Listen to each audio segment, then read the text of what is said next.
दानशमंदाना हिकमत अमली की वजह से नाकाम हो गई, बल्कि अक़वाम आलम में ममलिकत खुदादाद पाकिस्तान की कदर व मंजिलत में भी इजाफ़ा हुआ।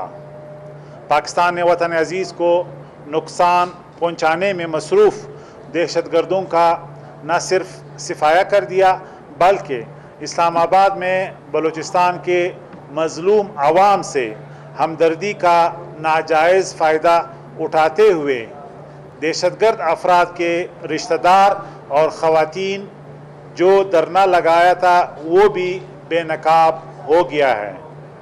जो बात रोज़े रोशन की तरह आया है कि हमारी अफवाज के हमले में वही दहशतगर्द मारे गए जो पाकिस्तान से मिसिंग पर्सन्स बनकर दूसरे ममालिक में छुपे बैठे थे, और मारंग जैसी ख़वातीन इनके नाम पर इस्लामाबाद में धरना दे रही थी, हालांकि इनको अच्छी तरह मालूम था कि जिन्हें ये मिसिंग पर्सन्स बनाकर रियासत को आलमी सतह पर बदनाम करने की कोशिश कर रही थी, वो उनकी मिली भगत से दहशतगर्दी के लिए कहीं और पनाह लिए हुए थे।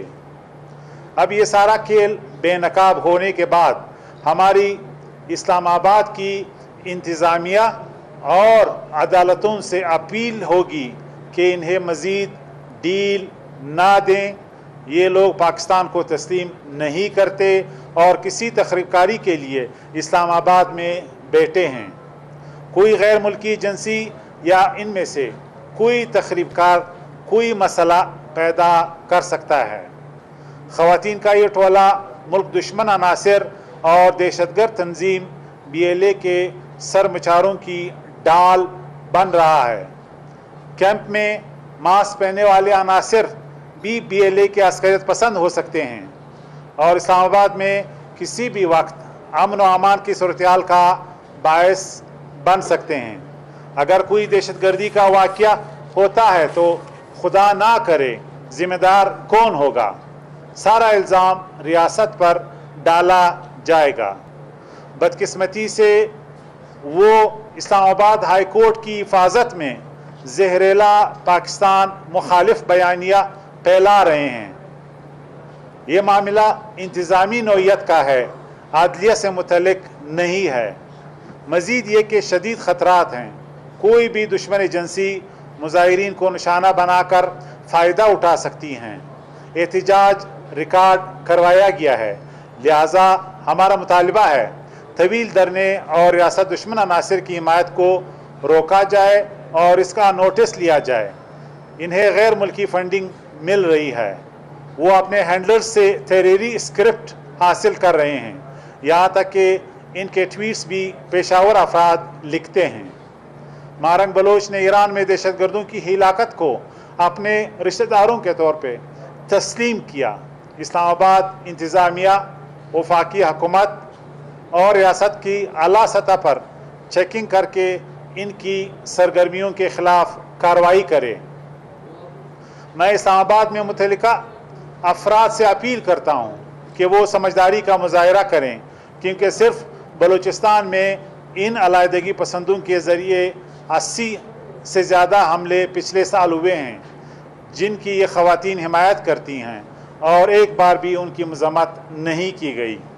मज़मूम मकासद के लिए इस्लामाबाद को मस्कन बनाने वाले ये अफराद किसी और मुल्क में वतन के ख़िलाफ़ बातें करके इस तरह नहीं बैठ सकते थे। कश्मीर पर भारत की तर्जुमानी करने वाले पाकिस्तान के दारुल हुकूमत में सहूलियात लेने के अहल नहीं हैं। हमारी गुजारिश होगी कि इन लोगों के चेहरे बेनकाब होने के बाद इन्हें दी जाने वाली सरकारी सहूलियात का सिलसिला बंद किया जाए। वतन दोस्त और वतन दुश्मनों में फ़र्क रखा जाए। वतन फरोशी करने वाले बेनकाब हो चुके हैं, इन्हें ज़्यादा सर पर चढ़ाना मुल्क और कौम के मुफाद में नहीं है। शुक्रिया।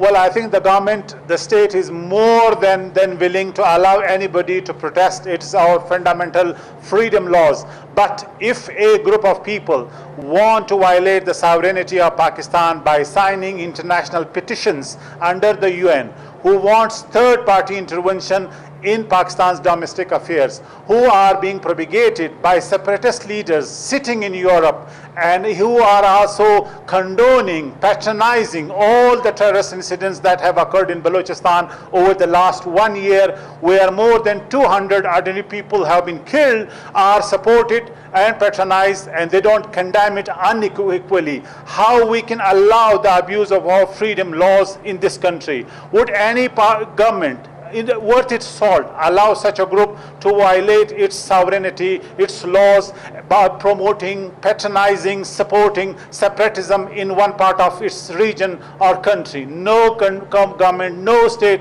would allow it. We have accepted all the militants who have been involved in militancy, but the narrative that they are promoting, it's against Pakistan's integrity, it's against Pakistan's peace and stability in the region. So this is why Islamabad administration should look into our interest. Thank you.